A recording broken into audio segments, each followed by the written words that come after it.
आदिवासी समाज के कार्यक्रम में आप उपस्थित रहे और आदिवासी समाज की संस्कृति के अनुरूप त्यौहार मनाया गया। सर्वप्रथम हम 32वां विश्व आदिवासी दिवस की क्षेत्रवासियों को बहुत शुभकामनाएं देते हैं और इस अवसर पर पूरे क्षेत्रवासी उपस्थित रहे और विभिन्न प्रकार के कार्यक्रमों द्वारा समाज की बच्चियों ने और बेटों ने प्रस्तुति भी दिया है, उसके लिए भी हम उनको शुभकामनाएं देते हैं। सर्व आदिवासी समाज के भवन के लिए भी घोषणा की है आपने कुछ राशि इसके लिए?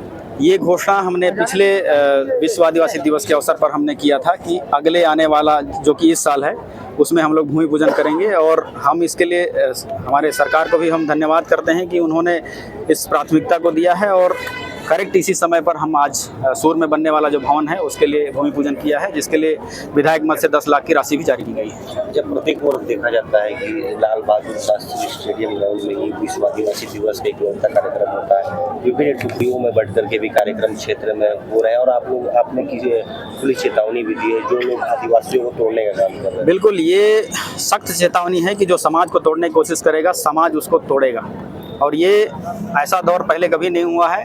लेकिन कुछ लोग ज़मीन तलाश रहे हैं, ज़मीन उन्हीं की थी तो ज़मीन को संजो के रखना चाहिए था, तो किसी राम कुमार टोपो को आने की ज़रूरत नहीं थी यहाँ। लेकिन आज अगर उसको ज़मीन को तलाशने की कोशिश कर रहे हैं तो शायद उनकी ज़रूरत यहाँ नहीं है, लेकिन अगर बरगलाने की कोशिश कर रहे हैं हमारे आदिवासी समाज के भाइयों बहनों को तो वो बिल्कुल बरगलने वाले नहीं है। समय आने पर उनको सबको जवाब मिलेगा और उनको सतर्क रहने की ज़रूरत है। साजिश किसकी आदिवासी समाज को तोड़ने की? ये देखिए, इसको राजनीतिक रूप दिया जा रहा है, कांग्रेस और भाजपा का रूप दिया जा रहा है, लेकिन ऐसा नहीं है। समाज कभी भी राजनीतिक नहीं होती, समाज समाज होता है और समाज से हम लोग किसी न किसी राजनीतिक दलों में जाते हैं।